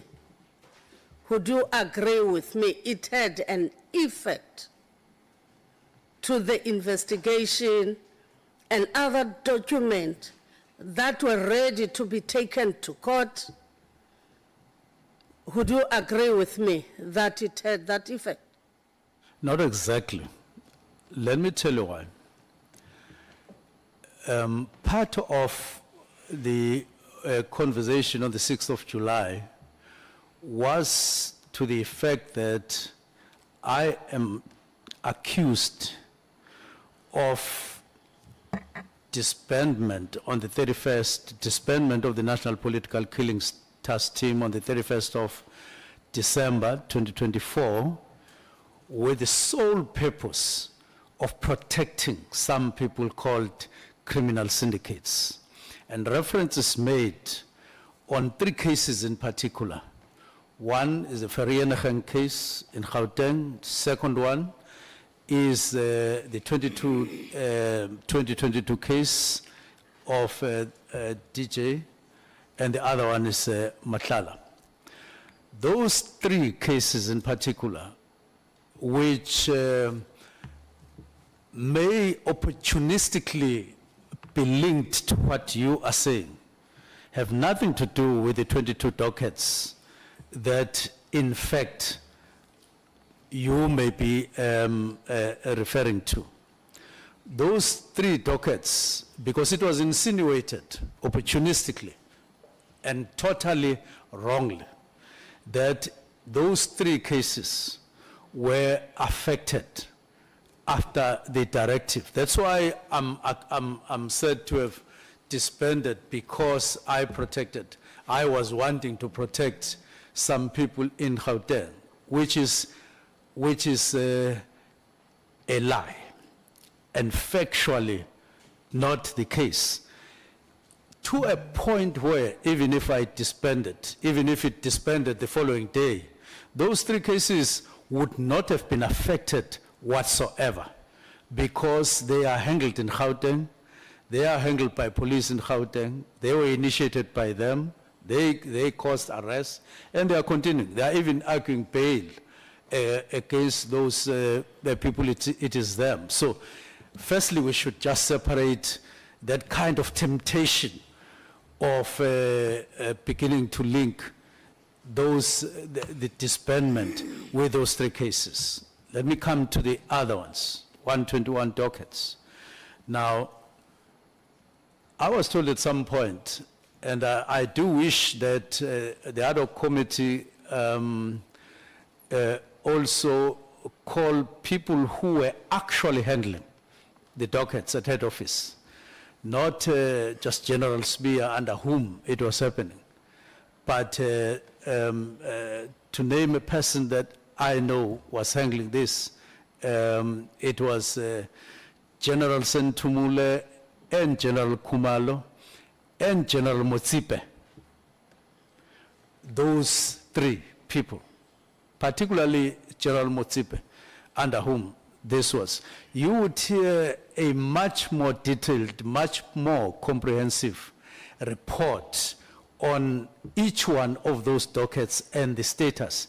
And I would then see afterwards if you would be of that opinion. Then you may come back to me and say, ask me whether I agree or not. Maybe it will be me saying, Honorable Member Sokanyile, do you agree with me that it is not what you thought at the beginning, after hearing more comprehensive details on the dockets? I even happen to know that there was a call at some point when members of the National Political Killings Task Team called General Motsipe about a docket in the interim, and they wanted to proceed, and they thought that it was part of the 121 dockets. And she said to them, that docket is not part of the 121.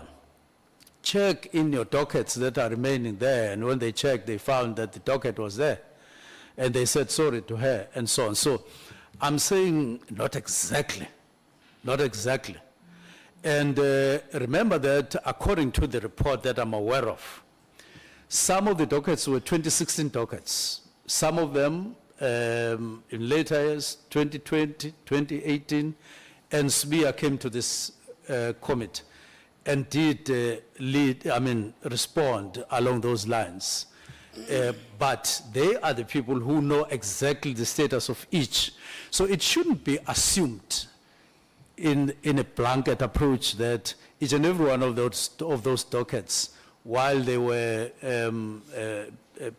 at head office, then it caused a screeches, a standstill, as you are suggesting, for the cases not to move. So, not exactly. Can you assist me here, Minister? Pardon? Why do you always put an N before the PKTT? Because it seems as if we've got the PKTT knowing it was working nationally, but to stress this N when you speak about the PKTT, why is it important to put that I stress what? The NPKTT, then us as the ad hoc committee, because most of the people who came before you, they were talking about the political killing task team. Then you put that national. Yeah, I want to suggest that they were not even talking about the political killings task team, they were talking about PKTT. That was the word that was running. More than political killings task team. But I am using that because it is proper to do so, because this is what it was created to be, and this is what it was, legally, and formally, and official.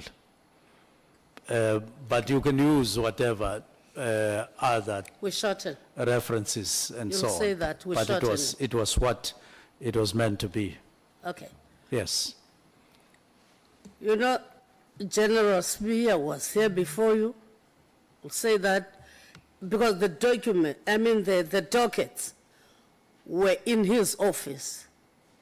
3 or 4 months, nothing was done on some of those documents.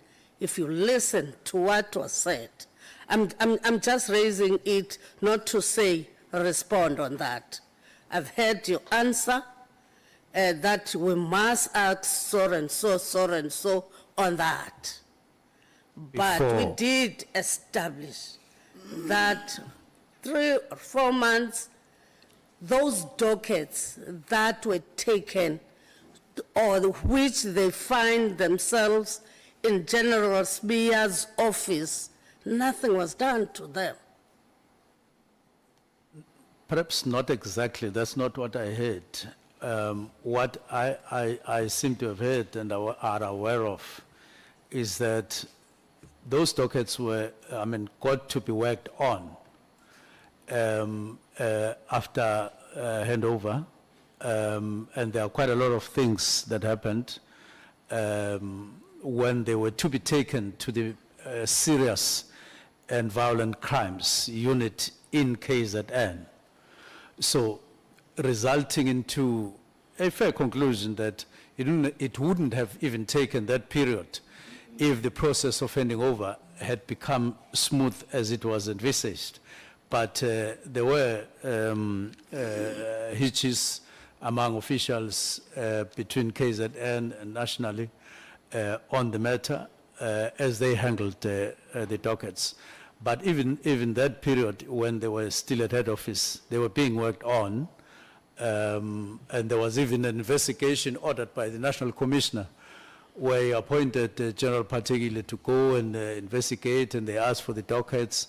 And so they were being worked on in one way or the other, and they were not just lying there, as it had been said on the 6th of July, otherwise that they were gathering dust and so on. It turns out that it was not necessarily the case. Okay.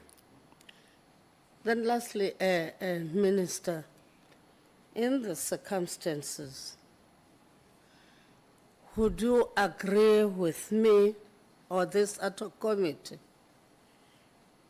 when I say that your decision undermined policing and crime efforts It undermined and crime fighting efforts Undermined what? Policing. Policing. Okay. Yeah. And crime fighting efforts in relation to the work that was done by the PKTT. Because during the existence of the PKTT, everyone agrees there was reduction, especially on the political killings, because that was a target. I wouldn't. I've just read a statement that General Mkhwanazi made to Madlanga Commission that PKTT, as you would want me to refer to it, was at work. That's what he said in Madlanga. In other words, he says, although I had issued that directive, but they never stopped working on anything. So we can't ignore that statement. That's number one. Number two, if you say policing was hampered in any way, I think it's over-exaggerating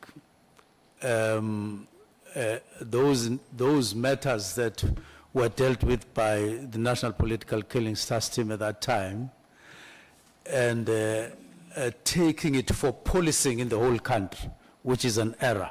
It's far, far, far from that. Let me just indicate to you the report that was subsequently given by National Commissioner through the head of National Political Killings Task Team, General Kumal, to the Portfolio Committee on the 5th. He speaks about 7 murders. No, this year, last year, 2024. In 2024 that they dealt with. He speaks about 1 murder by the 5th of March, 2025. 1 murder in KZN. That is how far a reduction had gone in terms of political killings in KZN. Now, if you say that docket, for instance, that was dealing with this 1 murder on the 25th, those 7 murders that are indicated on the graph on the 5th of March, and you refer to them that this was policing, that was disturbed, that was hampered, I will not agree with you. There were thousands of other cases, and there were activities throughout the country. And I do want to warn that we shouldn't, and I said it in my main submission, that we should not mistake the work of the team, the National Political Killings Task Team, for a substitute of policing in South Africa. It shouldn't, because once we do so, we are making a factual error. It would lend in a sentimental way to people in South Africa to believe that at some point I took a decision that caused things to stand still in the cases. This was work of the Political Killings Task Team, and as and when I did this, there were 7 fresh cases that were being dealt with in 2024, and as reflected in the report that he gave on the 5th of March, which was 1 case, a fresh case, plus the dockets that were being dealt with, of course, under investigation. So I won't agree with you once more. Okay, Minister, lastly, I've got a document that we received this morning. When I inquired about it, I was told that it came yesterday through your lawyers. Then this document, it tells a report on the global initiative against transitional organized crime. Then it says the politics of murder, written by Ruby Mutamba and Kwaita Tobela, May 2024. Then if you're going to look at page 14 of the document, it reflects about councillors killed leading up to the elections of local government, November 2021. One of the people that is said to have been killed in October 2021 is Xolile Nkompela. You know Xolile Nkompela, I think, during my era as the mayor.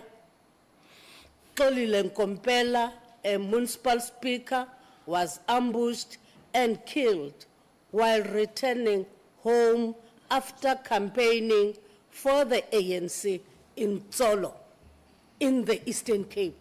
Xolile Nkompela is still alive. And kicking. And the document here that is brought here to the ad hoc committee, it reflects like this.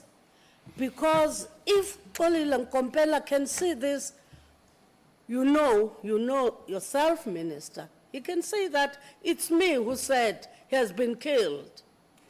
He's not killed because I was the mayor, he was the speaker. It in fact even reduces the number of the councillors that were killed and erroneously registered in the document as having been killed, which would increase the number. It means that the number of councillors... Was it not done deliberately?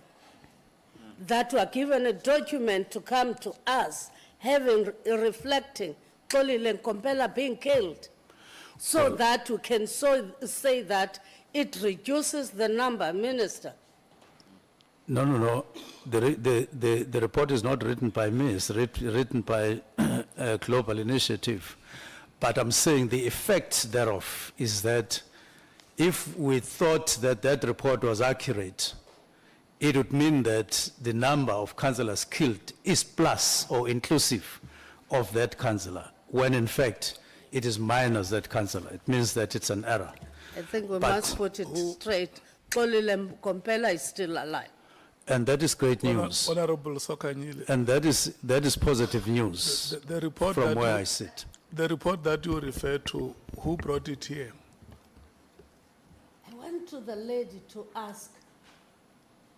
Is it part of your? Is it part of your submission, It's part of Minister? the minister's submission. Yes, it is me who spoke to my lawyers to bring that report to their attention.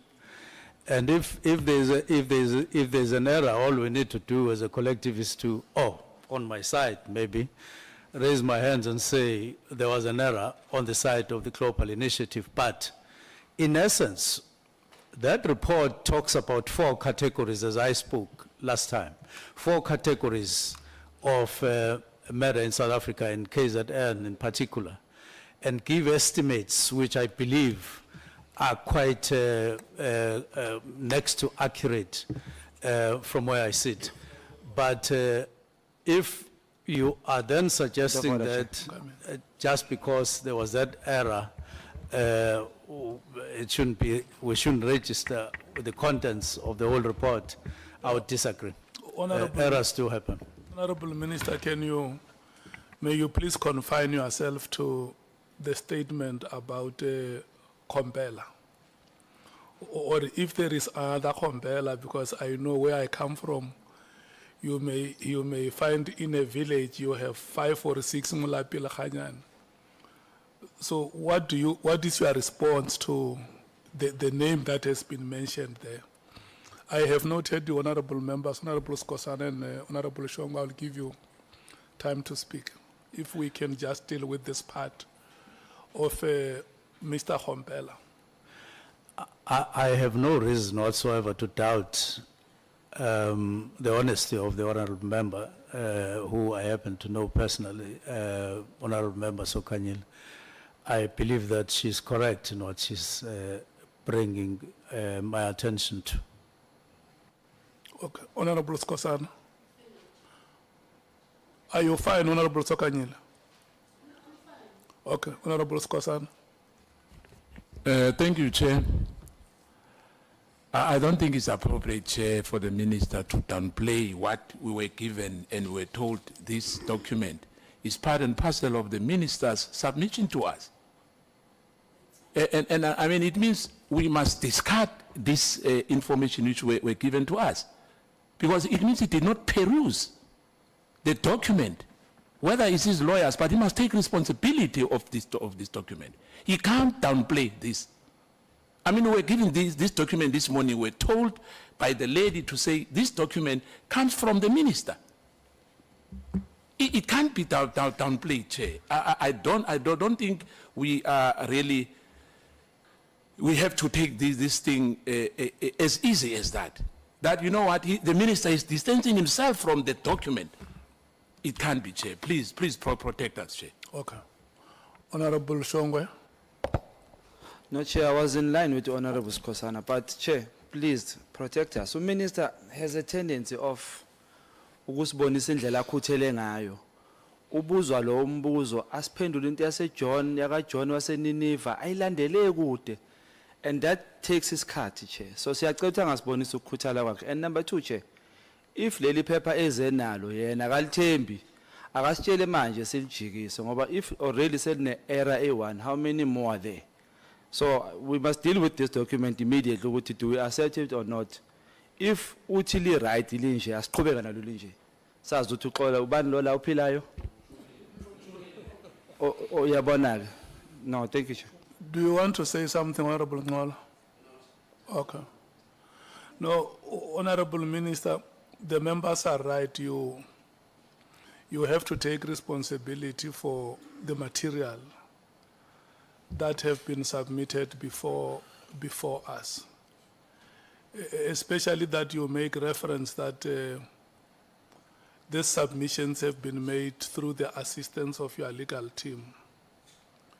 You can imagine if Mr. Khombela or his family or people who know him are following the proceedings now, it may cause a very serious inconvenience on his part. Or if I arrive at home now, I just switch on television and I hear that Mr. Khombela is no more, I start sending messages of condolence to his family, because it's something which is being said in Parliament. I don't even have time to check the veracity of such statements. I think it can cause very, very serious inconveniences. And I think you, here on record, you must apologize for submitting that material, but also make an apology to whoever it may concern. Thank you so much. I take full responsibility. Even before, I didn't say it is just lawyers that brought it, and I said I did insist that that report be brought to my lawyers. I didn't disown the report or the fact that it was brought in here. And so I take responsibility of ensuring that the report is brought in here. But I do acknowledge that it is clearly written that that's the Global Initiative report, which I identify with by and large, but I acknowledge that it has that error in relation to Councillor Khombela, and for that I apologize to the family and anybody else whom it affected as such. It shouldn't have been that way. Thank you. Honorable yeah, thank you so much, honorable members. Honorable Ngola, it is now your time. Thank you very much, Chair. Chair can also attest that Mr. Xolela Ngombela is alive and kicking, busy organizing horse racing events there down there by Itsolo. I can give you his number so that you video call him through the lunchtime. But do you know if there is other citizen using the same names? No, Chair, there's only one Xolile Ngombela who's a former speaker from Tsolo. There's only one person who was ambushed, but he was not killed. It is true that he was ambushed, but he was not killed. So there's a difference in the two. Okay, let me leave that. Chair, Minister, let's start with the audio that was played as part of your evidence. Firstly, I was concerned of Chair, that the minister advised Mr. Ngabinde to record General Mkhwanazi without the consent or knowledge of General Mkhwanazi. So I thought it would be important that we consult some necessary and relevant legal prescripts in that regard. But I also saw that actually the RICA Act does allow one to record a communication if they are part of.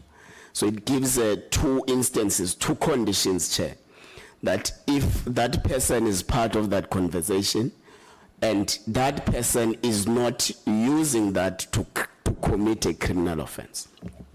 So I was quite worried, Maqingwana. But this is the point where we've got different ways of interpreting what was happening. General Mkhwanazi testified and said, Mr. Ngabinde said to him, there may be unknown people who have tapped in his communication devices without his knowledge.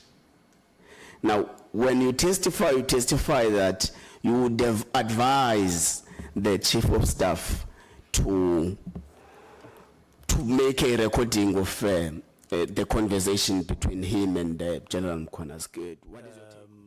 We will, he should proceed with this. That was said on the first day, but on the 5th, when they spoke on the 3rd and 4th, and then they spoke on the 5th. Then that is when the recording started.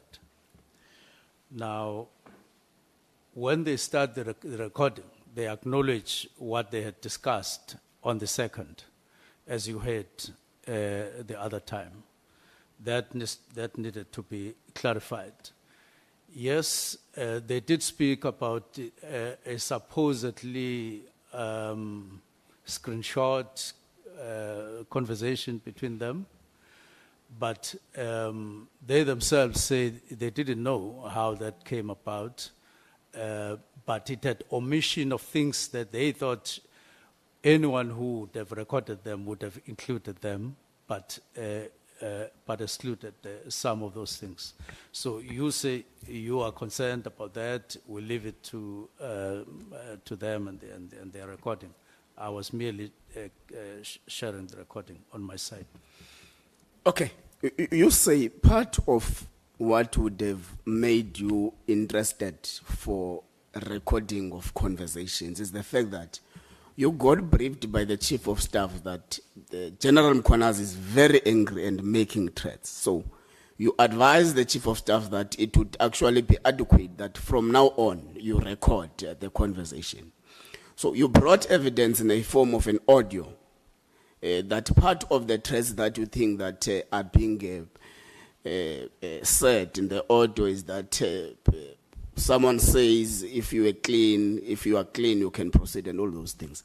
But I don't know what other honorable members would have heard in the audio, but what I heard in the audio was actually the sentiments of your Chief of Staff, Mr. Ngabinde, saying those things of being clean, not clean, and all those things. Did you finally get the part that which you wanted us to hear so that we are able to understand better your argument in regard to this? You'll recall that even Honorable Malema did advise that when you come back today, you must actually direct us exactly where we must go so that we understand your argument better.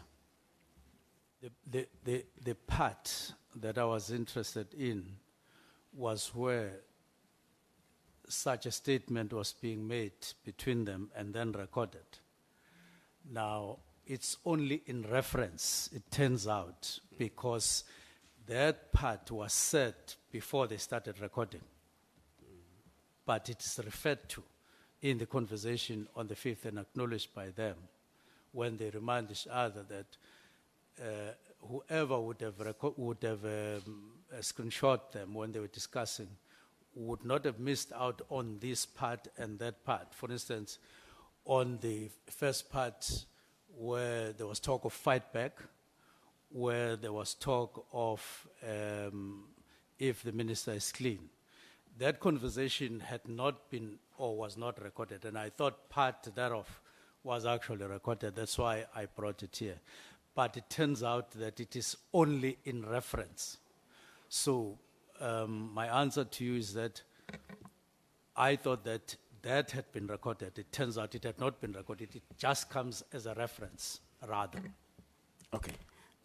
Does the minister understand that as things stands, given that the response, the ad hoc committee doesn't have the evidence of threats as things stands now? The ad hoc committee has a reference as it stands now, and I would advise that if it pleases the ad hoc committee, you can get Mr. Nkabinde to come and say it for himself. So it shouldn't just be, just because the recording, the actual recording is only in reference, and therefore that's the end of the game. It's not the end.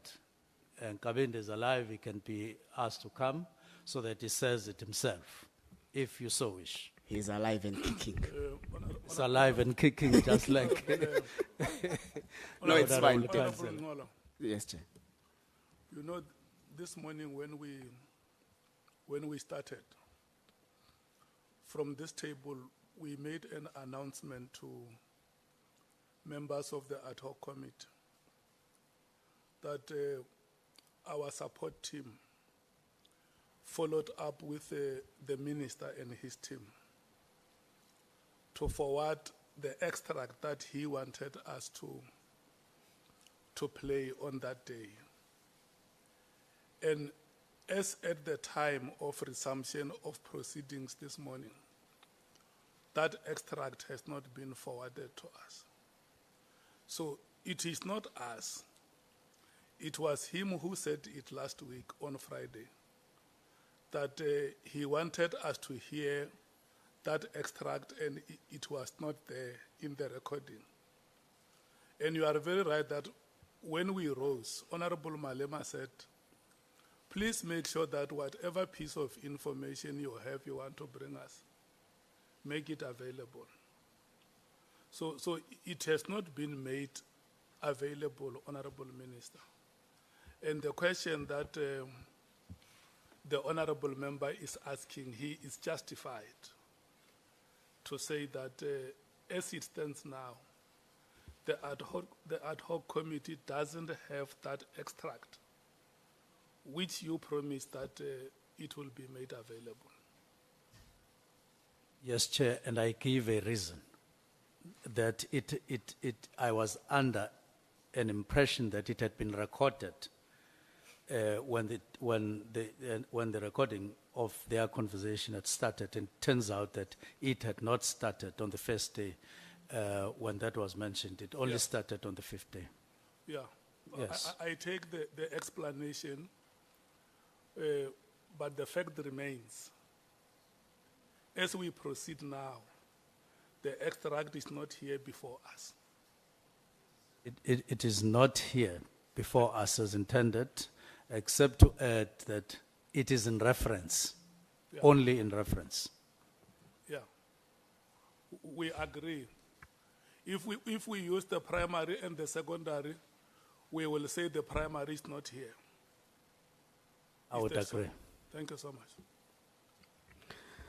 Thanks, Chair. Chair, there is a hand. I'm on the same point. The minister, because you are putting it as if we should have the recording. The minister does not have a recording. He told us he's got a recording and he wants us to play. That's number one. Number two, he wanted us to listen to something he never listened to himself. Because it's not there. And that's what you should be asking the minister. Not that where we are now, we don't have a recording. That recording doesn't exist. Let's agree there. That there was no such a recording where Mukwanazi was threatening the minister. And that's why I was interested that he must bring that thing here, because we want to hear for real if minister was threatened. Minister comes, that thing is not here, and then we speak in different languages. We must put it on record that the minister doesn't have that recording, and therefore that recording doesn't exist. You are absolutely correct, Honorable Member. And that is how we are proceeding. That is understood, Honorable Minister. We are proceeding from that premise that the evidence that you promised has not been presented before the ad hoc committee. Again, yes, I've said